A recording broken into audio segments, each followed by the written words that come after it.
সবাই পড়েন আমিন।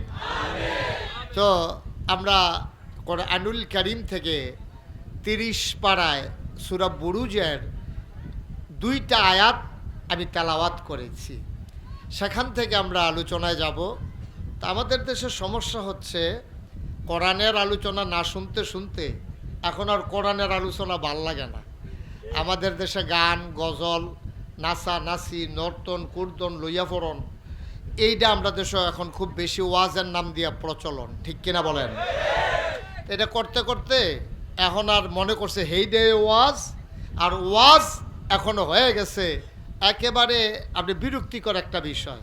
কিন্তু এটাই হয়। আমার মাদ্রাসায় একবার এক টিউনু গেল ভিজিট করার জন্য। টিউনু সাহেব গেছে পরে আমি কইলাম যে টিউনু সাহেব, আমার নিজের এলাকার গাছের কলা আছে আমার মাদ্রাসার এরিয়ায়, ওখানে গাছ ফাঁক না কলা খুব ভালো, কোনো ওষুধ টষুধ নাই, আপনি 2টা কলা খান। না না না না, এই কলা আমারে দিয়েন না। আমি ওই কেন কই হুজুর, এই আরেকবার এরকম এই ভালো কলা খাইয়া আমার সাংঘাতিক ক্ষতি হয়েছে, কারণ ভেজাল খাইতে খাইতে বালাটা আর সহ্য হয় না। এখন আমরারও অবস্থা হয়েছে এই ভেজাল কথা শুনতে শুনতে আমাদের আর এখন কোরআনের কথাগুলো ভালো লাগে না। কিন্তু আমি বিশ্বাস করি এখানে আমরা যারা আছি আমরা কোরআনের কথাই শুনতে চাই ইনশাআল্লাহ। আমাদের ভালো লাগে তো ইনশাআল্লাহ। তো আমরা আলোচনায় ঢোকার আগে মারদুদ শয়তান থেকে ফানাহ চাই, যিনি রহমান যিনি রহিম, তার নামে চলেন শুরু করি, সবাই পড়ি। আউযু বিল্লাহি মিনাশ শাইতানির রাজিম। বিসমিল্লাহির রাহমানির রাহিম। ওয়ামা নাকামু মিনহুম ইল্লা আইয়ুমিনু বিল্লাহিল আজিজিল হামিদ আল্লাযী লাহু মুলকুস সামাওয়াতি ওয়াল আরদ ওয়াল্লাহু আলা কুল্লি শাইইন শাহীদ। কোরআনুল কারীমে 30 পারায় সূরা বুরুজে আমার আল্লাহ তাবারক ওয়া তাআলা বলেন, ওয়ামা নাকামু মিনহুম, তাদের কোনো অপরাধ ছিল না, ইল্লা আইয়ুমিনু বিল্লাহ, একটাই ছিল অপরাধ, তারা আল্লাহর উপরে আমার ঈমান এনেছে, যিনি প্রশংসিত মহাপরাক্রমশালী। বলেন সুবহানাল্লাহ। ১,৫০০ বছর আগে আল্লাহ রাব্বুল আলামিন এই দুনিয়ার ভিতরে যখন নবীকে পাঠালেন, আল্লাহ নবী এসে তার দায়িত্ব পালন শুরু করে দিলেন। নবীদের দায়িত্ব হলো অন্ধকার থেকে মানুষকে আলোতে নিয়ে আসা, গোমরাহি থেকে হেদায়েতে নিয়ে আসা, কুফর থেকে ইসলামে নিয়ে আসা, পথ হারা মানুষগুলোকে পথ দেখানো। এটাই হচ্ছে নবী এবং রাসূলদের কাজ। ১,৫০০ বছর আগে যিনি এসেছিলেন আমাদের জন্য নবী হয়ে, এই নবীর 3টা উপাধি, 3টা লকব। তার ব্যাপারে আমাদের আহলুস সুন্নাত ওয়াল জামাত আমরা যারা, আমাদের 3টা আকীদা, এই নবী সবার সেরা নবী, এই নবী সবার শেষ নবী, এবং এই নবী সবার সেরা নবী, সবার শেষ নবী। তিনি ইমামুল এবং সকল নবীদের সর্দার, তিনি ইমামুল মুরসালিন, তিনি খাতামান নবিয়্যিন, এবং তিনি রাহমাতুল লিল আলামিন। নবীর ব্যাপারে আহলুস সুন্নাত ওয়াল জামাত আমরা যারা, আমাদের বিশ্বাস হলো 3টা। তিনি শেষ নবী, তিনি সেরা নবী, তিনি গোটা জগতের জন্য রহমত। সুবহানাল্লাহ বলবেন না? গোটা জগতের আল্লাহ হচ্ছেন রব। খুব খেয়াল করে শুনতে হবে, আল্লাহ হচ্ছেন রব। আমরা পড়ি আলহামদুলিল্লাহি রাব্বিল আলামিন। সমস্ত জগতের রব হইলেন আল্লাহ। এখন চিনলাম আল্লাহ হচ্ছেন রব। এখন নবীজি কি? আল্লাহ তাবারক ওয়া তাআলা এটা ১,৫০০ বছর আগে জানিয়ে দিলেন যে তোমরা জানতে চেয়েছো আমি হইলাম রব, আর আমার নবী হইল রহমাতুল্লিল আলামিন। ওয়ামা আরসালনাকা ইল্লা রাহমাতাল লিল আলামিন। আমার আল্লাহ হলেন রব, আর নবী হইলেন রহমত গোটা জগৎবাসীর জন্য। দুনিয়ার ভেতরে যেমন মানুষ আছে, দুনিয়ার ভেতরে জিন আছে, দুনিয়ার ভিতরে ফেরেশতা আছে, গরু ছাগল জন্তু জানোয়ার আছে, সমস্ত মাখলুকাতের জন্য আমার নবী হইলেন রাহমাতুল্লিল আলামিন। যত জায়গায় আল্লাহ রব, তত জায়গায় নবীজি রহমত। সুবহানাল্লাহ বলবেন না? একটা জায়গা নাই যেখানে নবীজি রহমত না। যত জায়গায় রব আল্লাহ, আর ঠিক তত জায়গায় রহমত আমার নবীজি। সুবহানাল্লাহ বলবেন না? জোরে বলেন সুবহানাল্লাহ। এই নবীজি ১৫০০ বছর আগে এই দুনিয়াতে তাশরীফ এনেছেন। এখন নবীদের কাজ কি আমি বলছিলাম, নবীদের কাজ হলো অন্ধকার থেকে মানুষকে আলোতে নিয়ে আসা, গোমরাহি থেকে হেদায়েতে নিয়ে আসা, কুফর থেকে ইসলামে নিয়ে আসা। সব নবীরা এই কাজটা করছে এবং তারা সততার সাথে করছে। তারা শুধু মুখে বলে নাই, তারা অন্তরে বিশ্বাস করছে, কাজে প্রকাশ করছে। কিন্তু আমাদের দেশে আফসোস হলো ১৫০০ বছর পরে এই দেশে মানুষ আছে, মুসলমান আছে, নেতা আছে, নেত্রী আছে, মন্ত্রী আছে, এমপি আছে, তাদের কথা আছে, কথার সাথে কাজের মিল নাই। ঠিক কিনা বলো? তাদের ভিতরে যিনি প্রধান ছিল, উনি সারাটা বছর কইছে আমি দেশ ছেড়ে পালাই না। কয় নাই না? কয় নাই? কয় নাই? তাইলে কথা বলছে, মুখে বলছে আমি পালাই না, কিন্তু উনি কি ছিল না পালাই গেছে? তাহলে কথার সাথে কাজের কি নাই? কথা কয় না, কথার সাথে কাজের। কিন্তু নবী এবং রাসূল যারা, তারা যা বলছে শুধু বলছে না, অন্তরে বিশ্বাস করছে এবং কাজে প্রকাশ ঘটাইছে। সুবহানাল্লাহ বলবেন না? তাইলে দেখেন ১৫০০ বছর আগেও মানুষ ছিল, ১৫০০ বছর পরেও আমরা আছি। কিন্তু আফসোস হলো আমাদের ভিতরে যুজন মাইল পার্থক্য, আকাশ পাতাল পার্থক্য। আমাদের কথা একরকম, কাজ আরেক রকম। ঠিক কিনা বলেন? আমাদের কথা একরকম, কাজ আরেক রকম। কিন্তু ১৫০০ বছর আগে এমনও ঘটনা পাওয়া যায়, এক সাহাবা আরেক সাহাবারে কইছে, ভাই আপনি এই জায়গায় দাঁড়ান, আপনার নিয়ে আমি এক জায়গায় যাব, আপনি একটু দাঁড়ান, আমি দৌড় দিয়ে বাইতে আইতে আসি। এই কথা বলার পরে তো উনি তো দাঁড়াই রইছে, আর উনি বাড়িতে গিয়া ওই যে একজনটা দাঁড় করাই গেছে, এটার মনেই নাই। সুবহানাল্লাহ বলবেন না?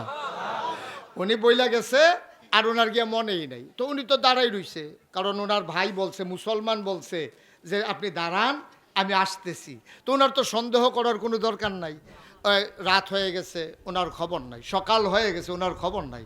নামাজের টাইমে উনি আইসা দেখে লোকটা দাঁড়াই রইছে। কয় ভাই আপনি এখানে দাঁড়াই রইছেন কেন? কয় আপনি না গতকালকে বলছিলেন যে আপনি এখানে দাঁড়ান, আমি আসতেছি। আমি এই সারাটা রাত এখানে দাঁড়াই রইছি, আমি যাই নাই, যদি আপনি আইসা আমারে না পান। সুবহানাল্লাহ বলবেন না? এটার নাম মুসলমান, এটার নাম মুসলমান। আর আমরা আজকে মুসলমান, আমরা কেমন মুসলমান? যার যারটা তেতে মিলাম, যার যারটা শেষে হিসাব মিলাম। ওনারা বলছে যে দাঁড়ান, দাঁড়াই রইছে, যতক্ষণ না আসতে যায় নাই। আর আমরা নির্বাচনটা আইলে একরকম, কোনো মতে লাইলটা ফারন গেলে আরেক রকম। ঠিক কিনা কর? নির্বাচনের আগে যেই কথা কয়, বাংলাদেশের মানুষগুলো নির্বাচনের পরে যদি এর ১০০ ভাগেরও ১ ভাগ কাজ করতো, তাহলে আমার বাংলা কাগজে পত্রে নয়, প্রকৃত অর্থে আমার বাংলা সোনার বাংলা হতো। ঠিক কিনা?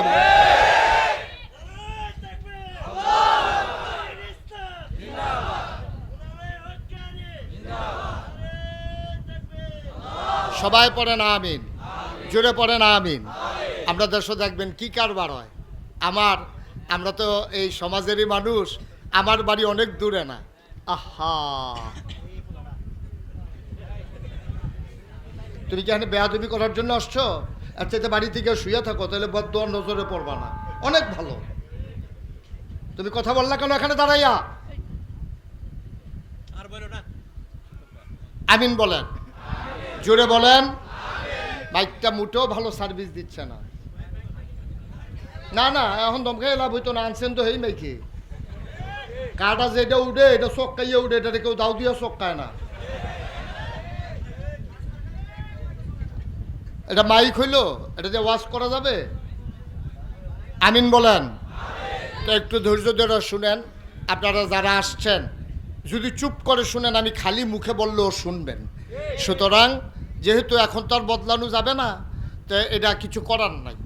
দেখবেন যে ওই উরুসও, তারপরে গিয়া গানও, যাত্রা, এমন মাইক আনে, এমন ঘুমুর ঘুমুর আওয়াজ হয়, কলব রুহুর জায়গায় রুহু কলব জায়গায়, ধাক্কার লোকে ফিটার লোকে, ঠিক কিনা কও? আর এখন মাহফিল আইলে এমন মাইক, এটা মনে হয় যেন বাস দয়ে চায় না। এটি কইতে এটি বার করে আনে আল্লাহ ভালো জানে। তুমি বারানিতে বুঝ করে নিও। আমিন কন, জোরে কন। আমি যেই কথাটা বলছিলাম, মুসলমান ইমান কারে কয়? ইমান, ইমান হচ্ছে মুখে স্বীকৃতি দেওয়া, অন্তরে বিশ্বাস করা, কাজে প্রকাশ করা, এটার নাম হইল ইমান। আপনি মুখে বললেন লা ইলাহা ইল্লাল্লাহ, সারাদিন বললেন, এতে কি আসে যায়? আপনি লা ইলাহা ইল্লাল্লাহ বলতে হবে, অন্তরে বিশ্বাস করতে হবে, কাজে প্রকাশ ঘটাইতে হবে। লা ইলাহা ইল্লাল্লাহ আপনারা যখন বলবেন, এটার আবার প্রকাশও ঘটাইতে হবে, কাজে এবং অন্তরে বিশ্বাস করতে হবে। ১,৫০০ বছর আগে, খুব খেয়াল করে শুনেন, নবীজি, ওই যে নবীদের কাজ হলো অন্ধকার থেকে আলোতে নিয়ে আসা, গোমরাহি থেকে হেদায়েতে নিয়ে আসা। হেরা গুহায় ৪০ বছর বয়সে তিনি যখন উপনীত হলেন, জিবরাইল ফেরেশতা এসে সালাম দিলেন, আসসালাতু আসসালামু আলাইকা ইয়া রাসূলুল্লাহ, আসসালাতু আসসালামু আলাইকা ইয়া হাবিবাল্লাহ। নবীজি বললেন ওয়ালাইকুম আসসালাম ওয়া রাহমাতুল্লাহ। জিবরাইল এসে বলে ও মুহাম্মদ। সবাই পড়েন সাল্লাল্লাহু। নবীর নাম শুনলে কি পড়তে হয়? ২-১ বার না ১২ বার? ২-১ দিন না প্রতিদিন? ২-১ সপ্তাহ না প্রতি সপ্তাহ? ২-১ মাস না ১২ মাস? ২-১ বছর না সারা জীবন? আমরা পড়ব সাল্লাল্লাহু আলাইহি ওয়াসাল্লাম। জিবরাইল সেটাকে কয় ও মুহাম্মদ, আজকে থেকে আপনার পরিচয় মোহাম্মদ ইবনে আব্দুল্লাহ না। মক্কা শরীফে বাবার নাম ছেলের নামের সাথে জড়াইয়া পরিচয় হয়। আল্লাহ নবীর নাম হইল মোহাম্মদ, বাবার নাম হইল আব্দুল্লাহ। এই জন্য আল্লাহ নবী মোহাম্মদ ইবনে আব্দুল্লাহ। জিবরাইল এসে কয় আজকে থেকে আপনার পরিচয় মোহাম্মদ ইবনে আব্দুল্লাহ নয়, আজকে থেকে আপনার পরিচয় মুহাম্মাদুর রাসূলুল্লাহ।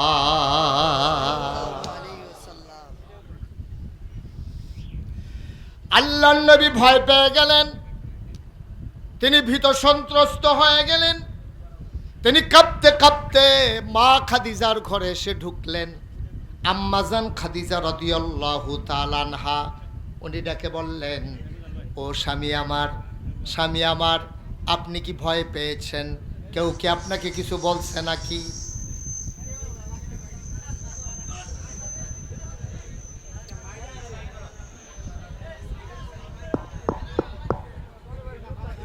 জি ওকে ফাইন, ওনারা চেষ্টা করতেছে, মেশিনারি জিনিস তো, এটা নিয়ে বিরক্ত হওয়া যাবে না।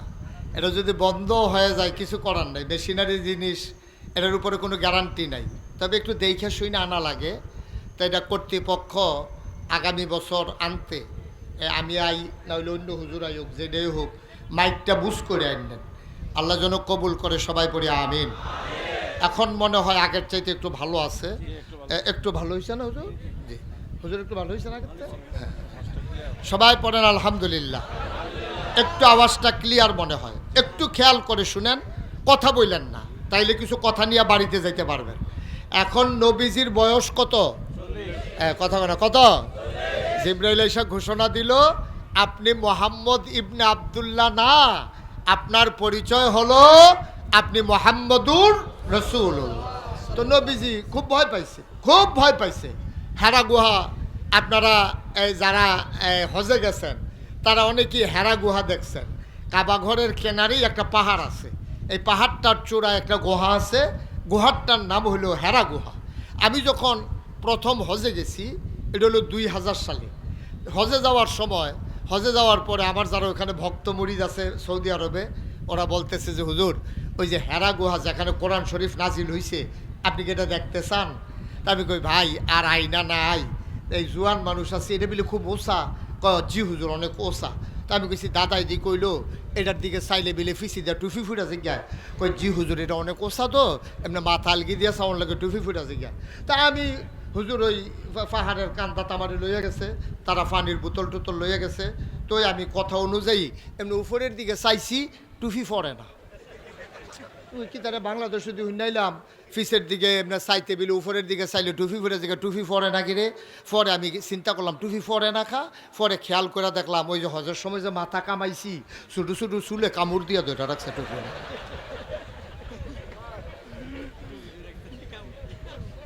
এটা ফল লই লই ছোটো চুলের লেগে মারছে। আলহামদুলিল্লাহ কনা দাও। তা আমারে যখন দেখাইলো আমি দেখলাম যে আরে বাবারে এত ওসা, এটা কেমনে খিতা করন। তা আমি কইলাম ভাই যদি ওসা ওসা লাগে, কয় যে হুজুর বেডিয়ে বেড়ে উঠতে আছে। তো চিন্তা করলাম বেডিয়েতে যদি উঠতে পারে তো আমরা তো ভেড়াইতে কেন। তো চিন্তা করলাম যে আল্লাহ ভরসা, যা ওই উঠা শুরু করি, কাম লাগলে মাইদের তো ঘুরেন দিয়ে ফুটেছে গ্যাপ কি ওরা। তারা পানির বোতল টোতল লইয়া জুয়ান মুরিদ আছে, তারা শক্ত সামর্থ্য বেড়াইতেছে, আমরা উঠা শুরু করলাম। উঠতে উঠতে উঠতে উঠতে উঠতে উঠতে উঠতে কয়েকবার জিরাইয়া পানি খাইয়া যখন ঠিক হেরা গুহাটার কাছে গেছি, গিয়া দেখি প্রচণ্ড ভিড় মানুষ ওইখানে বৈশা একটু তাসবিহ তাহলিল পড়ে, দোয়া করে, দুরূদ শরীফ পড়ে। ঠিক যেই জায়গায় নবী বসা ছিলেন এই জায়গাটায় বসার সুযোগ আছে। সুতরাং 1500 বছর পরেও হবিকল ওই রকমই আছে। তা আমার যারা ভক্তমরি ওইখানে থাকে, তো তারা এই আরবি ফারে ওই দেশে, তো তারা কিতা জানি আমার ব্যাপারে কইছে পরে দেখলাম যে সবাই জায়গা খালি করে দিছে। তো খালি করার পরে আমি গিয়া ঢুকলাম। তো ঢুইকা আমার একবারে মনে হচ্ছিল, কেন আমার মনের কথাটা আপনাদেরকে বলি, ওইখানে ঢোকার পরে আমার মনে হয়েছিল যেন 1500 বছর পরে আজও যেন সেই হেরা গুহার ভিতরে নবীর গায়ের গন্ধ পাওয়া যায়। আমার চোখ দিয়ে টপ টপ করে পানি পড়তেছিল। আমি উঠে চলে আসলাম নেমে যাব বলে। আমার ভক্তমরিদ যখন দেখলো আমি কাঁদতেছি, কই যে হুজুর উঠার সময় যত কষ্ট, নামতে এত কষ্ট না, কান্দা লাভ নাই, আপনি কান্দাকাটি করেন না, নামতে সুবিধা আছে। তারও তো আর বুঝছেন আমি কেন কান্দি। এরপরে আমার জিজ্ঞেস হুজুর কান্দেন খা। আমি বললাম আমার নবীর বয়স যখন 40, তখন আমার আম্মা খাদিজা রাদিয়াল্লাহু তাআলা আনহার বয়স 55 বছর। 25 বছর বয়সে নবী বিয়ে করেছেন। আম্মাজান খাদিজার তখন ছিল 40, আর নবীজির বয়স এখন 40, আম্মাজান খাদিজার বয়স এখন 55। সুবহানাল্লাহ কয় না? 55 বছরের একটা বুড়া মহিলা। আমি চিন্তা করলাম আমি জুয়ান মানুষ, 24 বছর আগের কথা, তখন তো আমি আরো যুবক। আমি কাঁদতেছিলাম আর চিন্তা করতেছিলাম 1500 বছর আগে 55 বছরের বুড়া মহিলারা সকালে একবার বিকালে একবার আমার নবীর জন্য রুটি নিয়া চামড়ার ব্যাগের ভিতরে পানি নিয়া যদি 2 বার উঠতে পারে, আর আমি জীবনে একবার উঠলাম, আমার এত কষ্ট হইতেছে, আমার আম্মাজান খাদিজার না জানি আরো কষ্ট হয়েছে। অপত্তনের মানুষ, ও নোয়াগাঁওয়ের মানুষ, বিজয়নগরের মানুষ, ব্রাহ্মণবাড়িয়ার মানুষ, মন দিয়ে শোনো রে ভাই, এমনি এমনি ইসলাম আসে নাই। কত ঘামের বিনিময়ে, কত রক্তের বিনিময়ে, চোখের পানির বিনিময়ে ইসলাম এসেছে। আল্লাহর নবীকে এসে জিবরাইল আলাইহিস সালাম ডেকে কয়, ও মুহাম্মদ, সবাই পড়েন সাল্লাল্লাহু আলাইহি ওয়াসাল্লাম। নবীর নাম যতবার আসবে আমরা কি পড়ব? মনে থাকবে ইনশাআল্লাহ। আবার পড়ি মুহাম্মদ মুহাম্মদ মুহাম্মদ। জিবরাইল এসে কয় আপনি মুহাম্মদ ইবনে আব্দুল্লাহ না, আজকে থেকে আপনার পরিচয় মুহাম্মাদুর রাসূলুল্লাহ। আল্লাহর নবী মারাত্মক ভয় পেলেন। তিনি ভয়ে কাঁপতে শুরু করলেন, গায়ের ভিতরে জ্বর উঠে গেল, চোখগুলো তার লাল হয়ে গেল। তিনি কাঁপতে কাঁপতে ঘরে যখন ঢুকলেন, আম্মাজান খাদিজা রাদিয়াল্লাহু তাআলা আনহা ডাক দিয়া কয়, ও স্বামী আমার, আম্মা জান খাদিজাও তো জানেন আমার নবী যে নবী হয়ে প্রকাশ হয়ে গেছে। গেছে স্বামী, আইসছে নবী হইয়া, গেছে মোহাম্মদ ইবনে আব্দুল্লাহ, আসছে মোহাম্মদুর রাসূলুল্লাহ। আম্মাজান খাদিজা তখনও খবর পৌঁছে নাই। আম্মাজান খাদিজা ডাক দেয়া কয়, কেউ কি আপনারে কিছু বলছে নাকি? আপনি আমার কাছে বলেন। তিনি বলো প্রভাবশালিনী মহিলা ছিলেন, উনি টাকাওয়ালা মহিলা ছিলেন, পুত পবিত্রা মহিলা ছিলেন, এই জন্য ওনার নামের উপাধি হয়ে গেল তাহেরা, তিনি পবিত্রা। তার ব্যাপারে কোনো টিটকারি মস্কারা মারার সুযোগ ছিল না। আম্মাজান খাদিজা ডাক দেয়া কয়, আপনি কি কোনো কষ্টে আছেন? কেউ কি আপনাকে কিছু বলেছে? আল্লাহ নবী ডাক দেয়া কয়, না খাদিজা, কেউ আমারে কিচ্ছু বলে নাই। হারা গুহায় আমি যখন ধ্যানমগ্ন, আল্লাহর এক ফেরেশতা জিবরাইল আমার এসে ডেকে কয়, আমি নাকি মোহাম্মদ ইবনে আব্দুল্লাহ না, আমি নাকি মোহাম্মদুর রাসূলুল্লাহ। এই কথাটা বলার সাথে সাথে একটা কথা আম্মাজান খাদিজা জিজ্ঞেস করেন নাই, কবে থেকে নবী, কে বানাইল নবী, কার জন্য নবী, এই নবী লাস্টিং করবে কতদিন, কোনো কিছু জিজ্ঞেস করলেন না। আম্মাজান খাদিজা শোনার পরে পরে এক বাক্যে রায় দিয়ে দিলেন, আপনি অবশ্যই নবী। নবীজি বললেন আমি নবী, আর আম্মাজান খাদিজার সাথে সাথে স্বীকৃতি দিয়ে দিলেন আপনি অবশ্যই নবী। চারটিখানি কথা মনে করছেন? চারটিখানি কথা মনে করছেন? 15টা বছর সংসার করছে এক লগে। নবীজিরে কাছ থেকে দেখছে নাকি দেখে নাই? কাছের থেকে দেখা, এক লগে খাইয়া, এক লগে ঘুমাইয়া, এক লগে চল্লা ফিরা, বুঝা শুননা, কোনো আগে নির্বাচনের আগে টেহা খাইয়া না, বিস্কুট চা খাইয়া না, নবীজিরে খুশি মনে আম্মাজান খাদিজা রায় দিছে আপনি অবশ্যই নবী। সুবহানাল্লাহ বলবেন না? আপনারা যেমন তেমন কথা মনে করেন না। আপনার কাছে মনে হইতেছে এটা তো কোনো কথায় না, ওখানে একটা কথা কইলে বুঝবেন এটা কথা না কি কথা। আজকে এখানে মাহফিলে যারা আছেন, মাহফিল শেষে আপনি বাইরে গিয়ে আপনার ওয়াইফরে কইবেন, ওলি ওলি, নিজের বউরে গিয়া কইয়েন। আপনারা যারা এখানে আছেন মুরব্বী, যারা বিয়া করছেন আর কি, আপনারা বাইরে গিয়ে আসে এরা বউরে কইয়েন ওলি ওলি, খালি এইটা কইয়েন, বিড়িয়ে দেখবেন এমন খুশি মনে মান্না নিব, কইব ওলি, বিড়ির গন্ধে লগে দিয়ে আড়ন যায় না ওলি। ঠিক নি রে? বিড়ির গন্ধে লগে দিয়ে আড়ন যায় না, কথায় কথায় ঘুমুর করে খিচ্ছালা, তাই না ওলি। আসেনি আমরা এই খাচ্ছ? আপনার ওয়াইফ আপনার ওলি মানে না, আপনি বুজুর্গি ভাবতে হন। ভিতর বাড়ির খবর আনলে না বুঝবেন আপনি কতটা বুজুর্গ হইয়া বইয়া রয়েছে, ঠিক কিনা ক? বাইরে দিয়ে না ফিটফাট, ভিতরে দিয়া সদরঘাট। আপনার ওয়াইফ আপনার অলি দূরের কথা, আপনারা মানুষ মনে করিনি আপনারে খাইচতে, ঠিক কিনা ক? আপনি আর নবী জিয়াইয়া কইছে আমি নবী, আম্মাজান খাদিজা লগে লগে কয় নবী, এটা যেমন তেমন কথা মনে করেন না। আপনি তো আপনার ঘরও অলিয়ে দিয়ে খাওয়াইতেন পারেন না, ঠিক কিনা ক? কারণ হইল আপনার যেই স্বভাব, আপনার যেই চরিত্র, আপনার যে কথাবার্তা, আপনার যে আচার আচরণ, আপনার ভিতরে অলির লক্ষণ নাই। এটা দুনিয়ার কেউ জানুক আর না জানুক, এটা জানে আপনার ওয়াইফে, ঠিক কিনা কয়? আপনি হুতনের সময় কেমনে হুতেন এবিডিয়ে না জানে, তরকারিত নুন না হইলে আপনি যে গুমুর করে খিচ্ছালান এবিডিয়ে না জানে। বুড়া বয়সে গুমুর করে কিল দিয়া বুহে ফিটে দৌড়াই লিছে, খাডাস কারে কয় চিন্তা করো। হ্যাঁ, বউয়ের গাওয়া আতুডান, একটু চিন্তা করেন, এটা আপনার জীবন সঙ্গিনী। হুন্না লেবাসুল্লাকুম ওয়া আনতুম লেবাসুন লাহুন্না। এই মহিলা আপনার গায়ের পোশাকের মতো, এটা কোরআন শরীফের আয়াত। আল্লাহ কইছে, ও যত বেড়াইতেছ তোমরা হইলো বেড়িয়েতের গায়ের পোশাকের মতো, আর যত বেড়িয়েতেছ সব হইলো বেড়াইতের গায়ের পোশাকের মতো। মুফাসসিরিনে কারামের ব্যাখ্যায় কয় আল্লাহ এত টান থাকতে গায়ের পোশাকের মতো আল্লাহ তুলনা দিল গেরে, কয় গায়ের পোশাক যেমন শৈল লাগিয়া থাকে, গায়ের পোশাকে যেমন ইজ্জত বাড়ায়, গায়ের পোশাক যেমন শরম ঢাইকা রাখে, ঠিক স্বামী স্ত্রী একজন আরেকজনের ইজ্জত বাড়াবে, লজ্জা ঢাইকা রাখবে, সম্মান বাড়াবে, ঠিক কিনা বলো? কি সুন্দর করে আল্লাহ উদাহরণ দিছে দেখছে। পাঞ্জাবি হইলো তো কিছু ডিল ডাল, ভিতরের গেঞ্জি তো সিফা দিয়া ধরে কেন, এটার নাম হলো গায়ের পোশাক, যেটা উতপ্রুতভাবে আপনার সাথে জড়িত। সুতরাং আপনার স্ত্রী আপনার জীবন সঙ্গিনী, আল্লাহ কয় গায়ের পোশাকের মতো। সুতরাং পরস্পরের জন্য সহায়ক। এ বিশ্ব চরাচরে যা কিছু চিরকল্যাণকর, অর্ধেক তার করিয়াছে নারী, অর্ধেক তার নর। এই পৃথিবীটা এমনি এমনি সাজে নাই, আপনার গৃহস্থিটা এমনি এমনি টিক্কা রইছে না। আপনি ধান রুইছেন, ধান লাগাইছেন, ধান কাটছেন, ধান লইয়া দিছেন, এরপর হিজানের থেকে চাউল কইরা ভাত রান্ধন পর্যন্ত হেভি দিয়ে, ঠিক কিনা ক? না হইলে ধান খাওয়ান লাগলো ওইল বেড়াইতে, ধান খাইলে হইল, ঠিক কিনা কন? সুতরাং পুরুষের যেমন অবদান আছে, নারীরও অবদান আছে।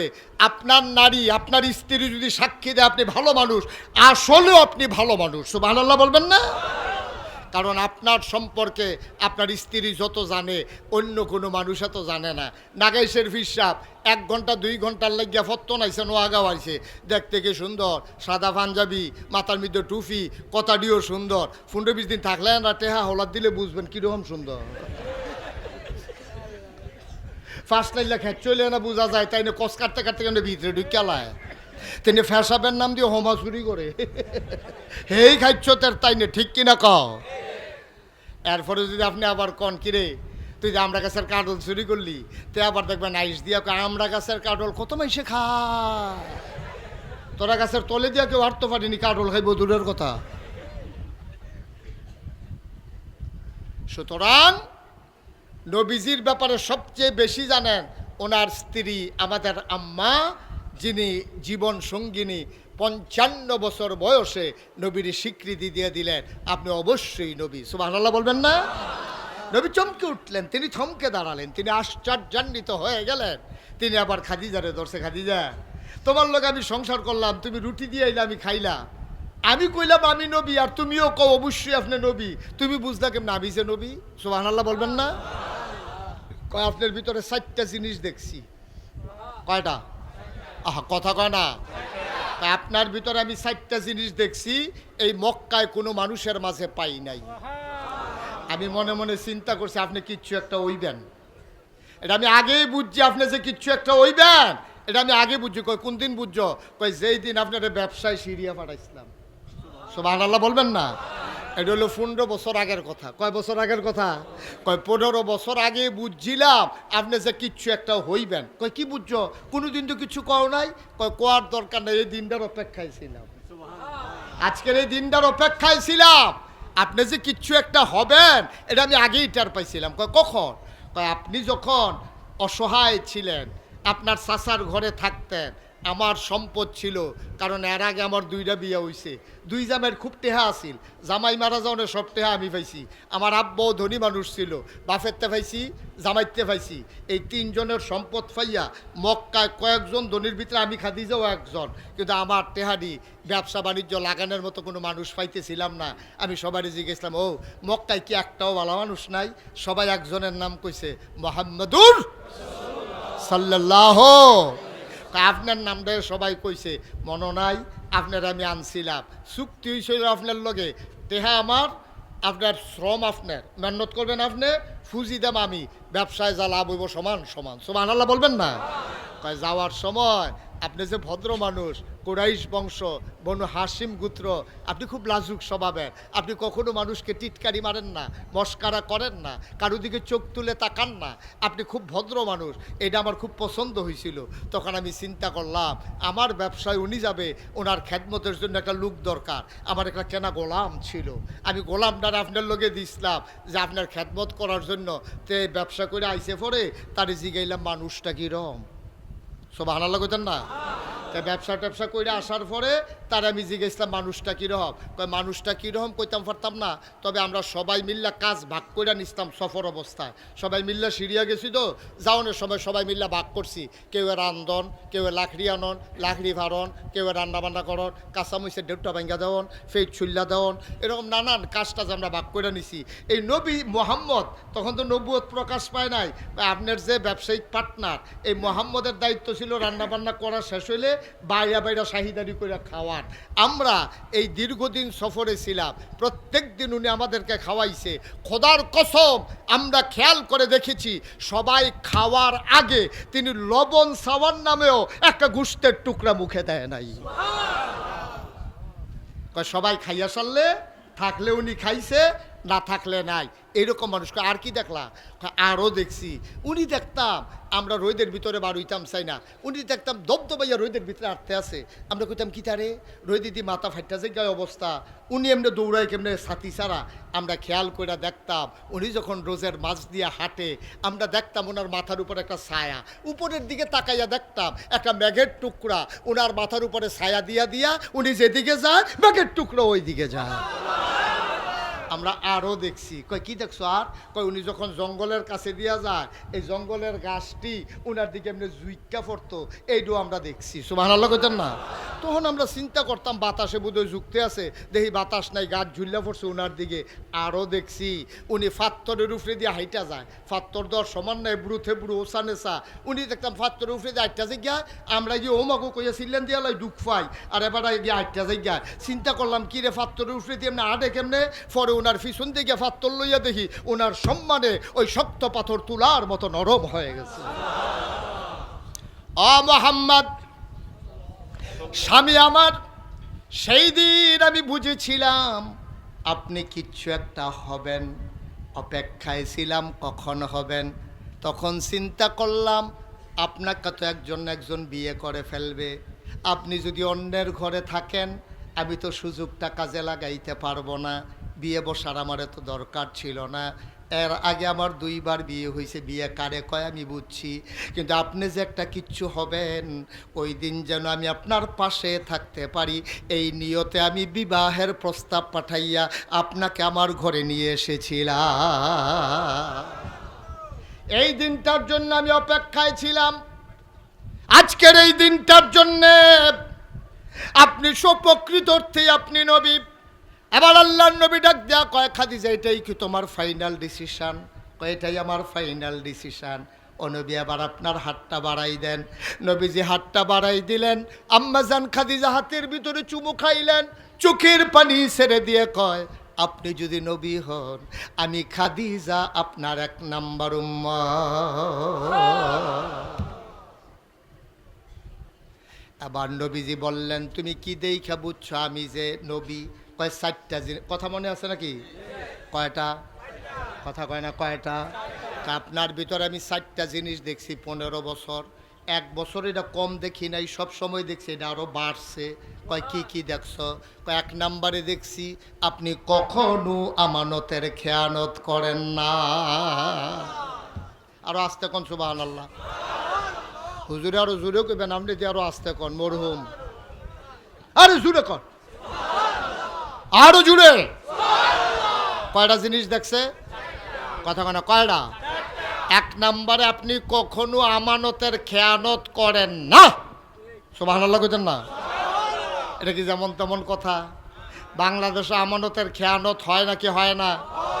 একেবারে তৃণমূল পর্যায় থেকে, অজপাড়াগা থেকে, লগের গড়ের বেড়ার লগে, এখান থেকে আরম্ভ কইরা রাষ্ট্রের সর্বোচ্চ পর্যায় পর্যন্ত আমার দেশে আমানতের খেয়ানত হয়। ঠিক কিনা বলো? যেই দেশে 92% জন লোক মুসলমান, এই দেশে ক্ষমতার মসনদে যখন তারা আরোহণ করে, মানুষের ইজ্জত আবরু তাদের কাছে যখন আমানত, এই ইজ্জত আবরু আমানতকে নষ্ট করে, এই বাংলাদেশে ওই তপ্ত রাজপথ, কালো রাজপথ ছাত্র জনতার রক্তে রঞ্জিত হয়েছে। এর চাইতে বড় আমানতের খেয়ানত আর নাই। ঠিক কিনা বলো?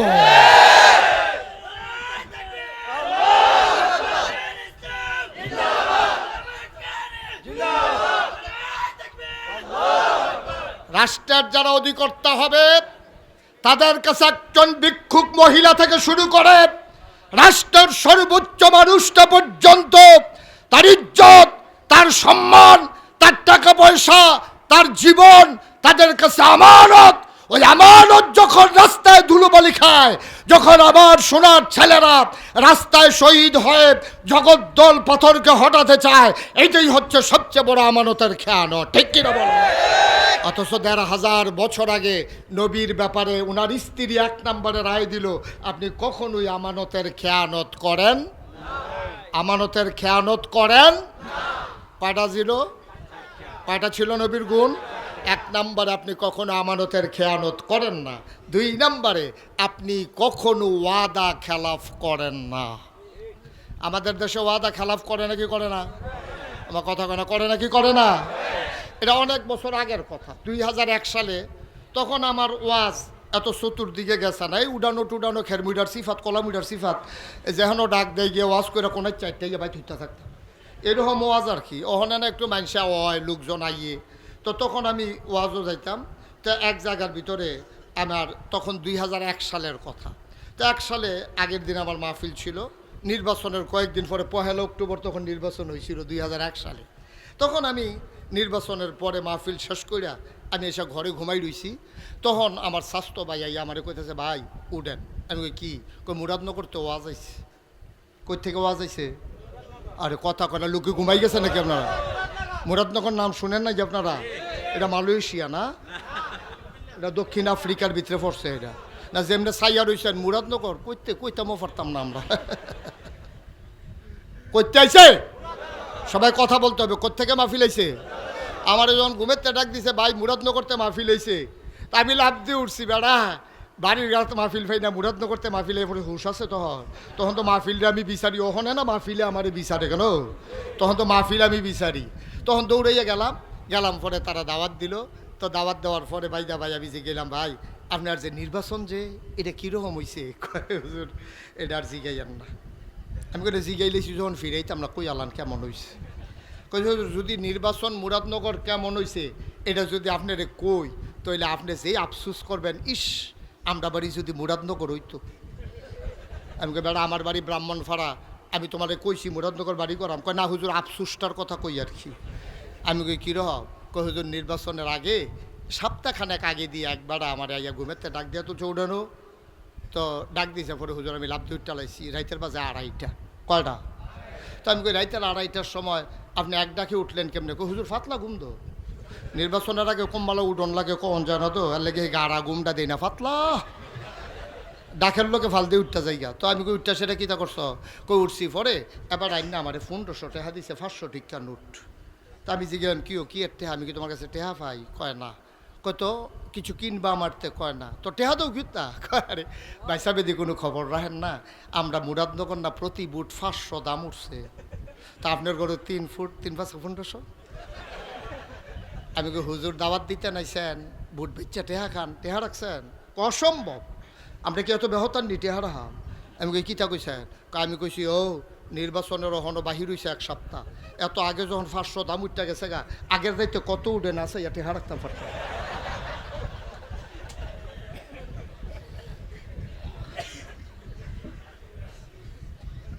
বাংলাদেশ আমার সোনার বাংলা, আমি তোমায় ভালোবাসি। বাংলাদেশ রে, আহারে বাংলাদেশ। এই হুজুরে বইলা তারেও বোয়া আমিন ক জোরে বলো আমিন। আহা মুসলমান আইয়া সেইটা আমি বললাম আর কিতা কইছে? আইয়া সেই আমার যেই দূরে জমক দিছে, কয় কিতা কইছে? কারে মিয়া এমপি বানান আমারে দেন না, কইতে কারি গিয়ে এমপি বানান আমারে ভোট দিবেন? কয় তো ভোট দিলে আপনি রেখি তৈব, কয় ভোট দিলে একবারে ঘরের দরজা সুদ্ধা ফিস করে দিব, কালা করে লাম। তো মনে মনে চিন্তা করলাম, মানুষে কয় রাস্তা করে দিব, মানুষে কয় স্কুল পর্যন্ত করে দিব, মসজিদ পর্যন্ত করে দিব, এবারে দিকে দরজা বেড়াই বিলে কাটা করে কি চালাইলাম, এবারে আল্লাহ যা করে কর দিলাম। বুট করছে ফাঁস গেছে গা ৬ মাস। ৬ মাস পরে গেছি গেলাম, ভাই আপনারা কইসলেন আমরা ঘরের দরজাত কিতা বিলে ডালবেন, ডালেন না দি। কবে কইসলাম? কয় নির্বাচনের আগে। আরে মিয়া পাগল হইছে, নির্বাচনের আগে আমরা কত কথা কই, এটি সবজি ধরে বইয়া রইছেন কীর্তন রেডি। আহারে মুসলমান রে, মরার চিন্তা আমরা ভুলে গেছি, ঠিক কিনা বলো? আমাদের কথা একরকম, কাজ একরকম, আমরা ওয়াদা করি একরকম, ওয়াদা খেলাফ করতে একটা সেকেন্ডও দেরি করি না, ঠিক কিনা কও? আবার মজা মারে এমপি সাহেব আবার কয় রে তার যে কথাটা কইলাম কিরকম, কাল বাবুরে ফানিতে রাখাছে কথা রাখ নাই, পানির রেখ আছে, কথার ভিতরে রেখ নাই। আপনি মাশাআল্লাহ উপযুক্ত লোক, যে যত বড় বাটফার তে বাংলাদেশে তত বড় নেতা, ঠিক কিনা? যে যত মিছা কথা কইতে পারে তে হইল তত বড় নেতা। আমি একবার এক জাফত খাইতাম গেছি হুজুর, গিয়া সেরা সেই এলাকার যে চেয়ারম্যান এর ভিতরে এবারে ফোন দিছে, হেবারা খাইয়া হাত ধুইতে আছে, খেয়াল করেন, চেয়ারম্যান সাহেব খাইয়া হাত ধুইতে আছে, এমন টাইম একটা ফোন আইছে, ফোন ধরে সেটা কোথাছে, চেয়ারম্যান সাহেব আমরা তো আপনার গ্রামে দাওয়াত খাইতাম আইতেছি, আপনি কয় যে আমি দিশা ফতর সারিগুল দিয়ে ঘুরি, আপনার হালাইয়া খাইতাম পারি, তে খাইয়া হাত ধুইতে আছে। এমনি উদাম করে সিহন জিংলা দিয়া ফতফাত ফতফাত করে কি সঞ্জয় তো তারে অসভ্য, ঠিক কিনা কও ভাই? আসল কথাটি কইলে আর ভাল লাগে। ওয়াজ কি উফরে পড়তাছে, দইরা বইয়া আরো আইতে আছে। আল্লাহর নবীর ব্যাপারে আম্মাজান খাদিজা বললেন 4টা জিনিস, দেখি কয়টা গেল, কয়টা? আপনি ওয়াদা খেলাফ করেন না, আপনি আমানতের খেয়ানত করেন না, আপনি কখনো অভাবী কোনো মানুষকে খালি হাতে ফিরাই দেন না। কি কথা রে? আমরা তারা ভিক্ষা চাইলে কয় মাফ করো, আসেনি খাচ্ছত, কয় মাফ করো। আর নবীজি কোনো প্রমাণ নাই যে কোনো মানুষরা খালি হাতে ফিরাইছে। এই ব্যাপারে পরে একটা তাফসীর ইবনে কাসির থেকে একটা মজার হাদিস তোমাদেরকে শোনাবো। 4টা কথা আগে শেষ করি। 1 নম্বরে, আপনি কখনো ওয়াদা খেলাফ, আমানতের খেয়ানত, আপনি কখনো অভাবীকে খালি হাতে ফিরাই, আপনি কখনো আত্মীয়তার সম্পর্ক ছিন্ন করেন। এই 4টা গুণ কি শুরু না বড়? সাংঘাতিক বড়। আজকে বাংলাদেশেও এই 4টা গুণ রক্ষা করার মানুষ খুব কম। ফুতে বাপ স্বীকার করে না, জিয়ে মা স্বীকার করে না, ফুতে বিয়া কইরা সেইটা তে বউ লইয়া পাগল হয়, ভাইয়ের খবর নাই, ঠিক কিনা কম? এটি বিশেষ করে বিদেশ যেটি থাকে এটি আরো সর্বনাশ। তে আটকা বউ পাইয়া তার মাথাটা গেছে গরম হইয়া, ঠিক কিনা কম? তে বিদেশতে আটকাইয়া বিয়া কইরা সেরা তে বউয়ের কিতা করবো না কিতা করবো, কপাল বানাতে যে আম্মা রাখছে না তে বর্বরায় অসভ্য কহে না। কথা শুনে যাও, যদি তোমার বউ মরে যায় তুমি বিয়া করলে আবার একটা বউ হয়, ঠিক কিনা কও? বউ ভাগ্যে গেছে গা, আবার তুমি বিয়া করছো, আবার বউ হইছে, মনে রাখবা বউ গেলে বউ পাওয়া যায়, বউ মারা গেলে বউ পাওয়া যায়, কিন্তু মা মারা গেলে আর মা পাওয়া যায় না, ঠিক কিনা বলো? আমরা শেষের দিকে কষ্ট হইতেছে আপনাদের না? ছেড়ে দেওয়া দরকার। আর সামান্য একটু যেই কথাটুকুন বলতেছিলাম, নবীজি কখনো কোনো মানুষকে খালি হাতে ফিরাই দেন না। এটা দিয়ে আমরা শেষ করবো ইনশাআল্লাহ। প্রমাণ কি? আল্লাহর নবী, খুব খেয়াল করো মজার ঘটনা, তাফসীর ইবনে কাসিরের ভিতরে ইবনে কাসির দামিশকি রহমাতুল্লাহ আলাইহি তিনি এই হাদিসটা এনেছেন। আমি কোথাও এই হাদিসটা আর পাই নাই। বড় মূল্যবান একটা হাদিস, আমার কাছে মনে হয়েছে বড় মজার হাদিস। আল্লাহ নবীর কাছে এক সাহাবা আসলেন, ওনার বাড়ি একেবারে নিবৃত পল্লীতে, অজপাড়া গায়ে বর্ডার বেল্টে, একেবারে সীমানায় বাড়ি।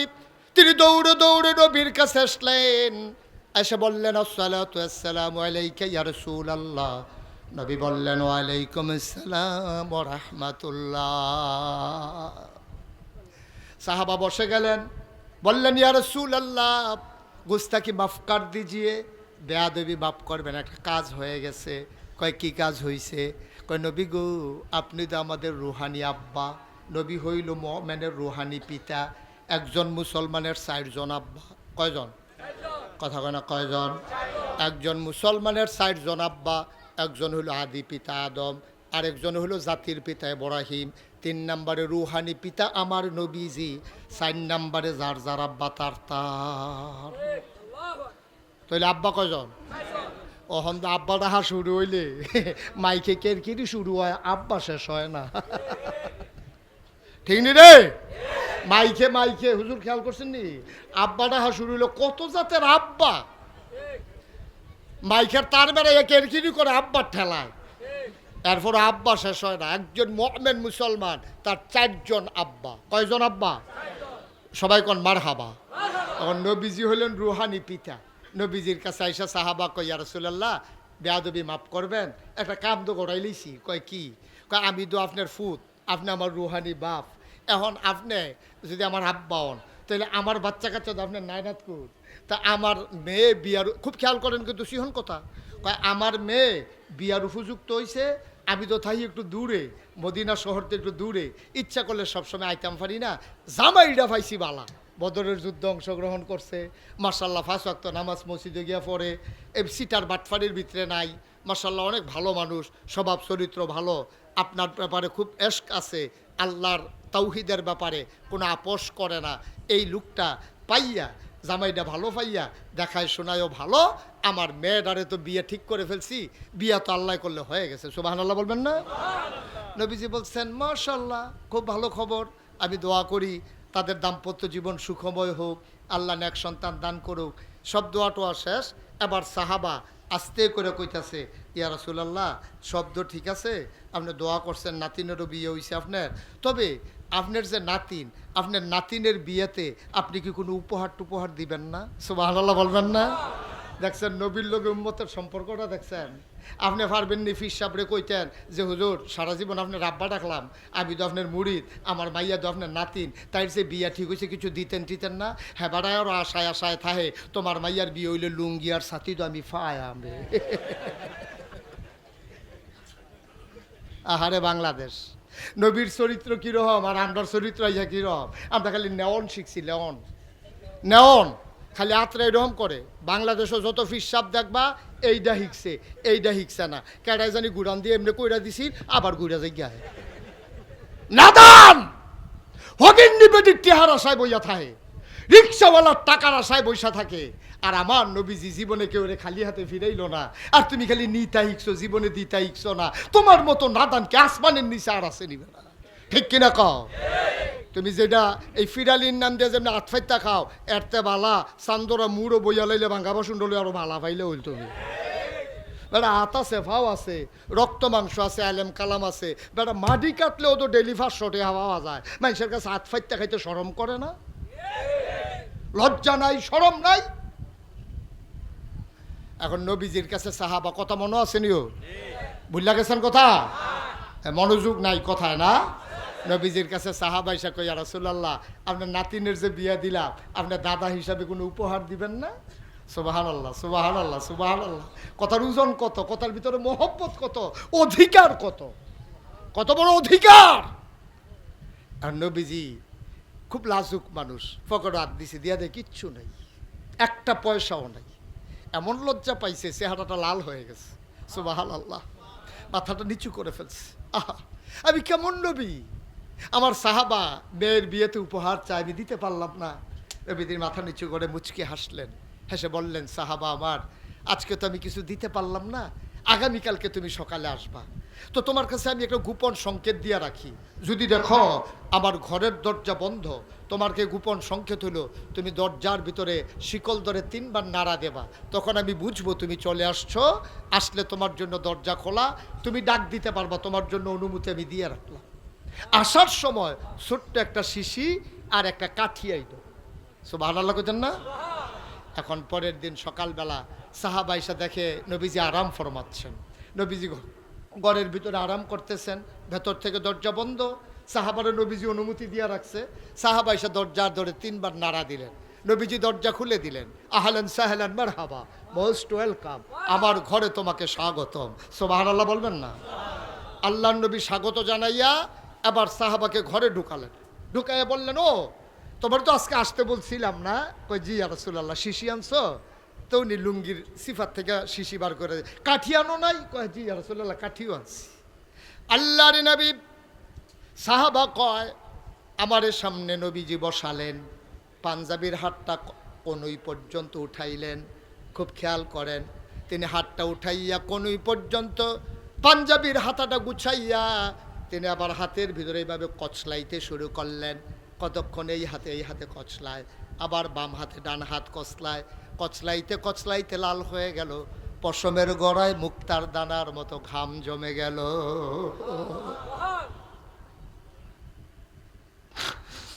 আল্লাহর নবী ডাক দিয়া কয়, ও সাহাবা শিশি আনছো নাকি? কয় ইয়া রাসূলুল্লাহ, তো শিশি।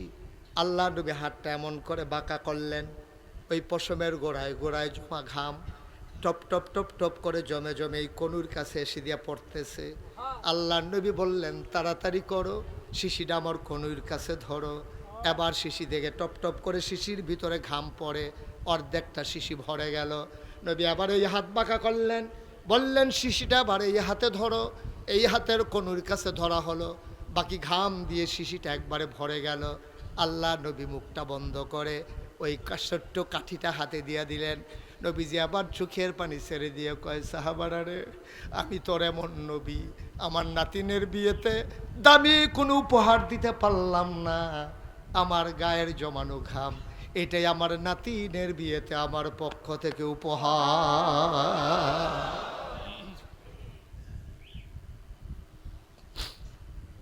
সাহাবা গপ করে ধরলেন, চোখের পানি ছেড়ে দিলেন, ডাক দিয়া কই, ইয়া রাসূলুল্লাহ, ইয়া হাবিবাল্লাহ, আপনি যা দিয়েছেন তার কোনো তুলনা হয় না, আমি বড় খুশি হয়েছি।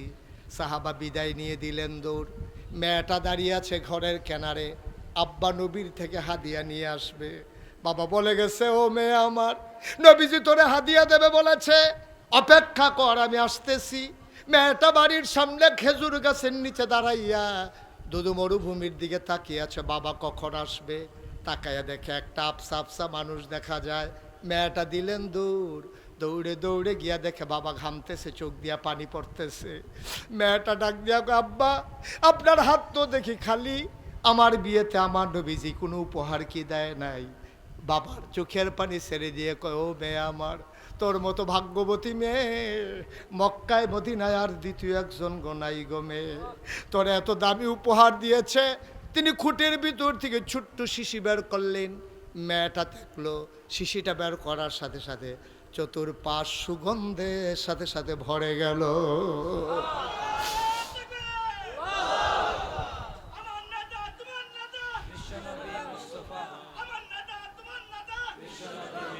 আল্লাহর নবী, আল্লাহর নবী ওই হাতের ভিতরে শিশি দিলেন।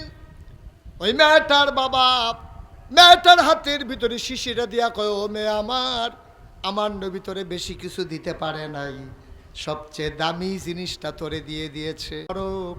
নিজের হাতে বের করে তোরে শিশির ভিতরে দিয়ে দিয়েছে, এই নাও তোমার উপহার। মেয়েটা খপ করে ধরলেন, চোখে লাগালেন, মুখে লাগালেন, বুকের সাথে জড়িয়ে ধরলেন। মেয়েটা দিলেন দৌড়, এক ফোঁটা ঘাম পসিনা মুবারক বের করে হাতের তালুতে নিয়ে মেয়েটা মাথায়, চোখে, মুখে, বুকে সব জায়গায় লাগালেন। এই মেয়েটা আদর যত্ন করে কাপড় পেঁচাইয়া ওই আতরের শিশিটা রেখে দিতেন। যখন ঈদ আসতো, যখন বিয়ে হতো, মেয়েটা এক ফোঁটা নবীর পসিনা মুবারক আতর হিসাবে ব্যবহার করতেন।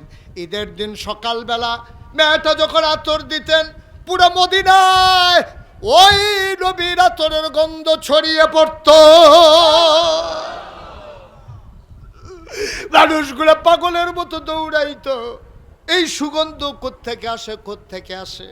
মানুষগুলা পাগলের মতো দৌড়াইতো, দৌড়াইতে দৌড়াইতে খেয়াল করতে এই জায়গা থেকেই তো আসে। বাড়িটার চতুর্পাশ দিয়া লোক দাঁড়াই যাইতো, সবাই ডাকাডাকি করতো, বাড়ির মালিক বের হও।